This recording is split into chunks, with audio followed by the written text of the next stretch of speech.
안녕하세요. 백두산 금융연구소의 백두산입니다. 6월 30일 수요일 오후 4시 29분입니다. 오늘은 개인적인 사정으로 녹화를 좀 빨리 하도록 하겠습니다. 자, 오늘 한국장에 사실 별다른 일 없었거든요. 사실 미국장도 그렇고 요즘 별다른 일이 없긴 합니다. 미국장 분위기는 그거죠. 미국장 특징은 주식시장이 지난 2거래일 동안 S&P는 짜불짜불 오르고 있고 나스닥은 좀 많이 오르고 있는데, 아무튼 미국 주식시장 양대 지수의 특징은 주가 지수 자체는 2거래일 연속으로 상승하고 있는데, 변동성도 2거래일 연속으로 확대되고 있다라는 점, 그러니까 콜옵션들이 심상치 않다라는 점이 미국 시장의 특징이죠. 그러니까 미국 시장의 분위기를 이야기를 해보자면은, 일단 오늘 저녁 일은 모르겠고 지금까지 모습으로 봤을 때는 앞으로 시장이 방향성은 위쪽으로 해서 변동성을 확대시킬 가능성이 높아 보인다. 다만 이제 언제 폭발시킬 거냐, 언제 정확하게 그 타이밍이냐, 그거는 아직까지 모르겠다. 근데 오늘 밤에 폭발시켜도 되고 내일 가도 되고, 하여튼 언제든 근데 미국 시장 같은 경우는 변동성을 폭발시켜도 이상하지 않는 그런 모습이긴 합니다. 근데 아무튼 제 생각은 지금 당장 미국이 막 급등할 것 같지는 않고요. 모르겠습니다. 어쩌면 시작은 된 것일지도 모르겠어요. 어쩌면 변동성 확대 국면은 시작된 걸 수도 있겠는데, 본격적인 폭발은 아직 시작되지는 않은 것 같고, 본격적인 폭발까지는 조금 좀 시간이 걸리지 않을까라는 생각이 개인적으로 들긴 듭니다. 이런 분위기 하에서 이제 한국 시장 오늘, 그죠? 한국 시장 오늘 아무튼 조용했습니다. 미국은 그런 준비를 하고 있는데, 한국도 약간 그런 걸 좀 따라가는 듯한 모습. 콜옵션들 보시면은 아시겠죠? 아침에 말씀드린 게 미국의 변동성 지수가 안 죽는다, 한국의 콜옵션이 한 달 반째 안 죽고 있다라는 주제를 가지고 아침에 말씀드렸는데, 그 이야기한 거에서 그렇게 큰 틀을 벗어나지 않는 한에서 오늘 마감이 된 것 같습니다. 21선, 그죠? 콜옵션들이 21선 부근에서 자꾸 깐족깐족거리면서 놀고 있고요. 그래서 이제 기울기가 대부분 다 이제 굉장히 완만해졌다, 거의 수평에 가깝게 됐다, 이평선들이요, 그죠? 이런 모습들 확인하실 수가 있고, 아무튼 오늘 같은 날은 미국이 당장 급등하고 이런 건 아니니까, 미국도 아무튼 변동성이 조금씩 이제 확대가 되는 국면이지 변동성이 폭발하는 국면은 아니니까, 한국도 오늘 변동성 폭발하는 그런 국면은 아니었을 거라 생각을 하고 일단 그렇게 시장을 지켜봤고, 또 그리고 말씀드렸다시피 한국 시장 같은 경우는 선물 440이 중요한 저항이지 않습니까? 한 3거래일 동안 어딘가를 못 넘었었죠. 그 어딘가가 440인데 3거래일 동안 못 넘었기 때문에 이 자리를 특별한 이슈 없이 오늘 넘어갈 거라고 생각하시는 분은 아마 안 계셨을 거라고 생각을 합니다. 아무튼 지금 같은 경우는 436 그리고 440 이렇게 박스권으로 보시면 일단 될 것 같습니다. 아무튼 근데 어제 음봉이 나왔지만 오늘 음봉을 거의 다 되돌림으로 인해서 사실상 이제 하락의 위험은 또 일단 많이 좀 사라졌죠. 풋옵션이 2거래일, 3거래일 동안 어딘가를 버텼는데, 어딘가에서 안 죽고 버텼는데, 하락할 거면 오늘 했었어야 된다고요, 그죠? 오늘 하락을 할 거면 했었어야 되는데, 오늘 한국장은 갭상승 출발하면서 풋옵션이 죽어버리는 바람에, 그죠? 일단 당장 시장 급락, 시장 하락에 대한 위험은 오늘부로 많이 좀 사라진 상황이고요. 사실 특별히 한국 시장에서 오늘 볼만한 건 없는데, 몇 가지 점 정도, 좀 독특한 점 정도를 몇 가지 좀 말씀을 드려보자면, 이 정도? 드디어 이제 베이시스가 콘텐고로 정상적으로 일단 올라오고 있는 그런 모습입니다. 지금까지는 강한 백워데이션이었죠. 그러니까 선물이 현물보다 낮았습니다. 여기 베이시스 써있는데, 베이시스가 굉장히 차이가 많이 나서 계속 백워데이션이었는데, 프로그램 매도가 계속 유발될 수밖에 없는 그런 상황이었는데, 근데 이제 오늘부터는 베이시스가 좀 맞춰진 것 같아요. 코스피 200 현물이 438.849, 선물이 438.85니까 이제 거의 베이시스는 맞춰졌습니다. 그리고 조만간 이제 콘텐고로 전환되지 않을까, 내일부터는 이제 콘텐고 시장이 나타나지 않을까 싶긴 한데요. 하여튼 이제 베이시스가 드디어 맞춰졌습니다. 지난 6월 선물옵션 동시만기 이후로 월물 교체 그런 과정이 지금까지 진행된 것인지 어쨌는지, 하여튼 6월 만기 이후에 베이시스 차이가 좀 계속 많이 났었는데, 그게 이제 오늘부로 거의 다 이제 맞춰졌습니다. 현물과 선물이 일단 키높이를 맞췄어요. 키높이를 맞추는 사이에 시장 전반적으로 분위기는 좋았죠, 그죠? 시장이 아래쪽으로 하락하면서 이 베이시스가 맞춰진 게 아니고, 어쨌든 그 시장은 꾸준히 좋은 모습 보이면서 위쪽으로 뭐 땡겨 올라줘 오면서 하여튼 그런 식으로 해서 베이시스가 일단 맞춰졌습니다. 뭐 이 정도 모습이 오늘 제가 본 좀 독특한 점 중에 하나고, 또 말씀드렸다시피 오늘 아침에 그 점이죠. 삼성전자는 오늘 좀 약한 쉬는 모습이고, 그 자리를 네이버와 카카오가 메우는 모습이다. 뭐 이 정도 이야기를 일단 말씀을 드렸습니다. 뭐 계속 말씀드리지만 삼성전자 그리고 카카오와 네이버 이 셋이서 서로의 빈자리를 메워주면서 시장이 빠지지 않게 지금 얘네 셋이서 돌아가면서 어떤 지수 방어 역할을 해주고 있다. 이런 점들 정도 보시면은 괜찮을 것 같습니다. 요게 요즘 코스피의 뭐 메인 흐름이죠. 이 정도 모습 보실 수가 있을 것 같고요. 환율이 오늘 이제 조금 많이 좀 떨어졌는데요. 환율 같은 경우 중요한 자리가, 선물에서 중요한 자리가 1127.8원 정도를 계속 말씀드리고 있죠. 그 자리가 이 자리입니다. 예전에 저기 4월 초에 이 자리를 붕괴시키면서 지금까지 이 원화 강세 국면이 지금까지 이어진 거거든요. 그게 결정이 4월 초에 됐다고요. 4월 초에 원화 강세 기조가 어느 정도 좀 자리 잡기 시작했는데, 그 자리에서 이 자리가 중요한 건데, 이 자리를 오늘 장대음봉으로 깼거든요. 근데 지금 보시면 몇 거래일 동안 위에서 놀다가 깬 거라서 제 개인적으로는 좀 의미가 좀 있어 보입니다. 그 말씀을 드린 게, 제가 계속 좀 고개를 좀 갸우뚱하면서 좀 안 좋게 보는 게, 이 긴축 쇼크 난 날이거든요. 이게 6월 FOMC 때 만든 그 갭이거든요, 환율이. 그 FOMC 때 만들어 놓은 갭이 아직도 아무튼 메워지지 않았죠. 그래서 제 생각에는 이거 갭을 메우러 내려와야 될 것 같다라는 이야기를 드리면서, 야, 이거 원달러 환율에 있는 갭 때문이라도 주식시장이 이거 당분간 좀 안정될 수 있겠다라는 생각을 개인적으로 하긴 했는데, 일단은 그런 생각대로 가는 것 같습니다. 혹시나 얘가 다시 27.8원을 지키면서 여기서 바로 튀어 올라가나 이렇게 그런 생각을 하긴 했었는데, 보니까 오늘부로 일단은 좀 그런 고민은 좀 사라진 것 같습니다. 아래쪽으로 일단 내려오기 시작했으니까 아마 이 갭 자리를 다 메워야 되지 않을까라는 생각을 하고 있어요. 갭 자리가 1117원까지 일단 갭이 있거든요. 물론 저 밑에 1111원 자리도 갭이 있긴 있습니다. 아무튼 그 여기 있는 17원까지 갭을 메울지 아니면 11원까지 갭을 메울지 어쩔지 모르겠지만은, 하여튼 지금 일단 환율은 좀 일단 원화는 일단 여기 아래에 있는 갭을 메우기로 좀 마음을 먹은 것이 아닌가라는 생각이 좀 개인적으로 들고 있습니다. 계속 연속적으로 이 갭을 메우러 내려올지 아니면 또 여기 어딘가에서 또 지지하면서 또 다시 환율이 올라갈지 이런 건 모르겠는데, 미국 주식시장 꼬라지를 보면 지금 위험자산 선호 사상이 굉장히 좀 강하긴 강하거든요. 욕심이 강한 시장이라서 아무튼 원달러 환율은 당분간 이 갭을 거의 메꾸는 쪽으로 내려오지 않겠냐라는 생각을 좀 해보고 있습니다. 아무튼 오늘 특징적인 점들, 원달러 환율이 이 중요한 자리를 붕괴시켰다라는 점, 요게 하나의 포인트가 될 것 같고, 뭐 그죠? 또 그리고 그 콜 옵션들이 역시나 죽지 않고 어딘가에서 버텼다라는 점, 풋 옵션들은 버틴 자리를 오늘도 붕괴시켰다라는 점, 원달러 선물은 440을 어쨌든 저항으로 삼고 있긴 있는데, 당장 어떤 하락의 위험이나 급락의 위험은 오늘 상승으로 인해서 많이 사라졌다.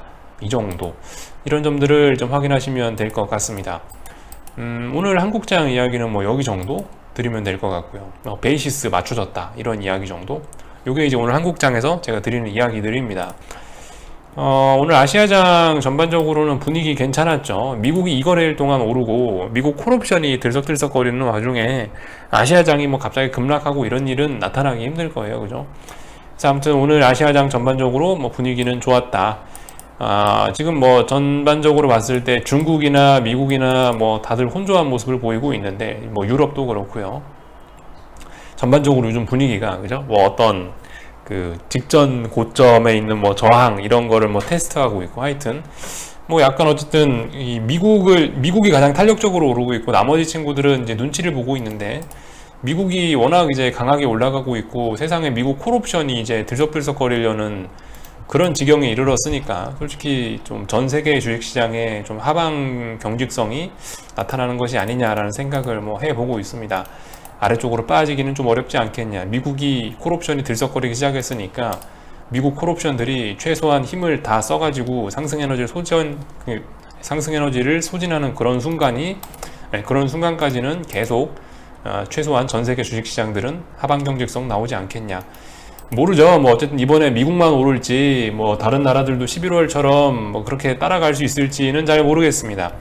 말씀드렸다시피 좀 뭐 오늘 원화는 분명히 강세의 흐름이 좀 나타났는데 중요한 지지선을 깨면서, 근데 달러의 추세적인 강세에는 어쨌든 금리 인상 이야기 나오면서 달러의 추세적인 강세가 나오고 있는데, 그 달러의 추세적인 강세는 좀 어쨌든 아직까지 전 지속되고 있다고 봐요. 그렇기 때문에 개인적으로는 하여튼 이번에 미국만의 강세도 나타날 수 있다고는 생각합니다. 그 와중에 이제 한국이라든가 독일 같은 강력한 나라들은, 수급 좋은 나라들은 뭐 일부 따라갈 수도 있겠죠. 그죠? 미국의 상승을요. 하여튼 뭐 잘 모르겠어요. 따라갈지 안 따라갈지는. 하여튼 달러의 강세로 인해서 미국만의 강세의 국면이 나타날 가능성도 있다 정도는 생각해 보시면 좋을 것 같아요. 뭐 예전에는 미국이 무조건 오르면 다 따라갔지만 지금은 어쨌든 달러가 슬슬 머리를 드는 기간이니까 디커플링 가능성도 염두는 해두고 볼 필요가 있지 않을까. 그러니까 디커플링이란 이야기가 뭐겠어요? 미국은 자고 일어나니까 1% 올랐는데 한국은 하락 마감하네? 뭐 이런 게 디커플링이 되겠죠. 그런 일 생길 수도 있을 가능성이 있다. 가능성만 열어놓자. 아직 어떻게 될지 좀 모르겠고요. 하여튼 달러 강세 국면이 지속되고 있다는 거는 좀 염두에 두자라는 이야기 드렸습니다. 하여튼 뭐 지금 유럽 시장은 뭐 살짝 약세로 출발하긴 했는데요. 솔직히 요즘 뭐 주식시장 분위기들이 좋아가지고 아마 미국 시장 문 열면은 또 딸려 올라가지 않을까라는 생각을 좀 개인적으로 하고 있고, 다들 뭐 그죠? 어젯밤에 유럽 증시 이런 데 같은 경우는 결과적으로 뭐 상승 마감을 해가지고 이 당장 둥근 천장형으로 갈 수 있는 이런 가능성은 좀 많이 극복이 된 상황입니다. 그죠? 물론 독일 지수 같은 경우 여전히 아직 전고점을 넘진 못했기 때문에 뭐 쌍고점에 이런 가능성도 있을 수는 있는데, 일단 그죠, 이 유럽이라든가 뭐 이런 나라들 보면 대부분 일단은 뭐 당장 하락, 뭐 당장 급락의 위험성에선 좀 많이 벗어난 모습이죠. 어제 상승으로 인해서요. 어쨌든 뭐 일본 같은 경우는 지금 요즘 분위기가 계속 안 좋긴 안 좋습니다. 그렇지만 어쨌든 뭐 아직까지 큰 틀에서 보면 삼각 수렴형이고, 뭐 추세선 밑에 쪽에 있는 것도 아니고 추세선 중간 정도에 와 있고, 뭐라고 할까요? 어떤 패턴형의 중간 정도 자리에 와 있으니까 아직 그렇게 큰 위기는 아니고, 아무튼 뭐 미국 주식시장이 겁나게 강하니까 아직까지 뭐 이런 거에 대해서 큰 의미를 부여하고 그러진 않겠습니다. 다들 눈치 보고 있는 것 같아요. 미국 주식시장 눈만 뜨면은 계속 찔끔찔끔 올라가면서 6거래일 7거래일 연속으로 올라가고 있는데, 이런 것 때문에 아무리 위쪽에서 이 저항이 누적되고 하더라도 아래쪽으로 빠지기까지는, 그죠? 저항이 누적되는데 아래에 있는 중요한 지지선을 깨지는 않는 그런 묘한 그런 모습들이 이 미국 주식시장 때문에 계속 이어지고 있는 것 같다. 그러니까 뭐예요? 그냥 다들 눈치만 보면서 방향성 모색이나 하고 있고 수렴형이나 만들고 있고 그런 것 같습니다. 그래서 오늘 미국 주식시장 좀 오를지 내릴지 모르겠는데, 다만 이제 여러분들이 관전 포인트로 보셔야 될 부분은 그런 것인 것 같다. 본격적으로 미국이 이제 변동성을 1% 상승한 6월 28일부터 일단 확대를 하기 시작을 했는데, 오늘 밤에도 이제 계속 또 오르면서 변동성 지수도 올라갈 것인가, 그죠? 미국 시장 파생상품 시장, 미국 주식시장 파생 쪽을 분위기를 좀 잘 보시면 좋을 것 같다라는 겁니다. UVXY 이런 것들 보시면서 이거 봐라, 미국 주식시장이 상승하는데 변동성 지수가 또 따라서 올라가네, 슬슬 변동성 확대되나, 그런 국면으로 가는지, 오늘 밤에 쉬어갈 건지, 변동성을 계속 확대시킬 건지, 이런 여부들을 좀 확인하시면 좋을 것 같고요. 이런 게 지금의 관전 포인트가 될 것 같습니다. 아무튼 변동성은 살살 확대가 되고 있는 그런 국면에 와 있고, 언제 터트릴 거냐, 언제 빵 하고 터트릴 거냐의 문제인 것 같아요. 제가 봤을 땐 그래요. 어떤 재료를 폭발시킬지는 솔직히 잘 모르겠습니다. 지금 보시면 이슈들이 좀 몇 개 있긴 있는데, 다들 사실 좀 이슈들이 좀 뻔해요. 그죠? 너무 뻔한 이런 걸로 폭발시킬 수 있을까라는 생각을 좀 해보고 있습니다. 근데 뭐 마음만 먹으면 가능은 하겠죠. 예를 들면 오늘 밤에 뭐 ADP, 비농업 부문 고용 보고서, 고용 지표, 뭐 이런 것들이 어떤 뭐 재료가 될 수도 있지 않을까? 근데 제 생각에 오늘 밤은 아닐 것 같아요. 며칠 정도 시간이 걸린다는 가정하에 뭐 실업률, 뭐 고용 지표들 몇 가지가 있네. 이런 것들 실업률 이런 것들도 나오긴 하네. 글쎄요, 잘 모르겠습니다. 하여튼 그래서 혹시나 이런 거에 대해서 관심이 있으신 분들은 저는 일단 잘 모르겠지만 이런 경제 지표 발표 일정을 좀 찾아보시면은 언제쯤 터질 수 있을지도 뭐 능력 있으시면 아마 맞추실 수 있겠죠. 이런 경제지표 발표 일정을 좀 참고하시는 게 좋을 것 같다라는 이야기 드렸고요. 하여튼 6월 마지막 거래일이었습니다. 그죠? 6월 마지막 거래일이었으니까 다들 월봉 그림 한 번씩 정도 체크하시는 게 좋을 것 같죠. 코스피 그래서 지금까지 뭐 거의 뭐 6개월, 7개월 연속으로 계속 아무튼 지속적으로 상승하고 있습니다. 그죠? 계속 그러니까 여러분들 일봉상에서 이렇게 6거래일, 7거래일 연속으로 상승하니까 여러분들 변동성 지수가 상승하는 꼬라지를 보셨죠? 어젯밤에 미국 S&P 나스닥 6거래일, 7거래일 연속 상승하니까 변동성 지수가 머리를 들잖아요. 코스피 같은 경우도 이제 그럴 수 있다고요. 지금 한 6거래일, 아니 지금 6개월, 7개월째 지금 이 변동성이 계속 연속으로 상승하면서 어떤 상승에 대한 기대감 같은 게 계속 높아지고 있는 상황이라 하여튼 이 7월달 정도 되면 그래도 분명히 7월달 중에는 한 번쯤 터트리지 않을까. 이 지난 6개월 동안 누적했던 이 에너지들을 7월쯤 되면 그래도 한 번 터트리지 않을까라는 생각 정도는 해보고 있습니다. 어떻게 될지는 잘 모르겠는데 아무튼 위쪽으로 한 번 터트릴 것 같다라는 생각은 그죠? 오늘도 상승시키고 뭐 이런 모습을 보니까 한 번쯤 터트리겠다라는 생각은 들긴 드는데 월봉도 한 번씩 어쨌든 뭐 참고하자는 거죠. 참고만. 6월 마지막 거래 끝났으니까 다들 여러분들이 뭐 관심 있게 쳐다보시는 종목들이나 이런 것들 월봉 그림 한 번씩 쳐다보시면서 우리가 어디 정도에 와 있나 이런 것들 한 번씩 체크하시면 뭐 좋을 것 같다. 이 정도 이야기 정도 드렸고요. 하여튼 뭐 그렇습니다. 지금 언제쯤 변동성이 확대될 것이냐를 이제 보고 있는 그런 상황이죠. 그래서 약간 폭풍 전야와 같다 뭐 이런 느낌을 좀 받고 있고요. 그러니까 뭐 폭풍 전야에 뭘 하겠습니까? 그죠? 뭐 폭풍이 치면은 뭐 문을 닫든가, 뭐 폭풍이 치면은 우산을 쓰고 나가든가 하여튼 지금 당장으로선 폭풍 전야니까 뭐 딱히 할 거는 없을 것 같습니다. 상승 추종하시고 싶으신 분들은 이제 지금쯤 슬슬 이제 움직이시면 될 것 같고, 하여튼 뭐 그래요. 어쨌든 제가 뭐 상승 추종하자고 이렇게 이야기는 하는 건 아니고, 계속 말씀드리다시피 저는 지금 어쨌든 주식시장은 비싸긴 비싸니까 이거 어설프게 추종하다가는 손모가지 날아간다. 조심해야 된다. 말씀드렸다시피 5가지 조건들이 옛날하고 다르다. 달러 강세가 지속되고 있는 사이에 지금 주식시장도 같이 오르려고 하고 있는 독특한 상황이다. 공매도 시작됐다. 삼성전자 약하다. 비트코인도 약하다. 통화정책들도 좀 약간 긴축적으로 돌아섰다. 이런 이야기들 하고 있기 때문에 아무튼 상승으로 추종하실 분들은 조금 좀 주의하시면 좋을 것 같고, 아무것도 안 하시는 게 좀 가장 마음 편하고 하여튼 가장 마음 편하고 좋지 않을까 싶어서 저는 일단 계속 가만히 있는 중이고요. 하여튼 판단은 뭐 여러분들이 하시는 거죠. 그래서 일단 여기까지만 이야기하겠습니다. 어차피 다 했던 이야기고 하니까 계속 이야기해봐야 중복되니까 여기서 마치겠습니다. 월봉들 한 번씩 살펴보시고요. 또 내일 아침에 뵙도록 하겠습니다.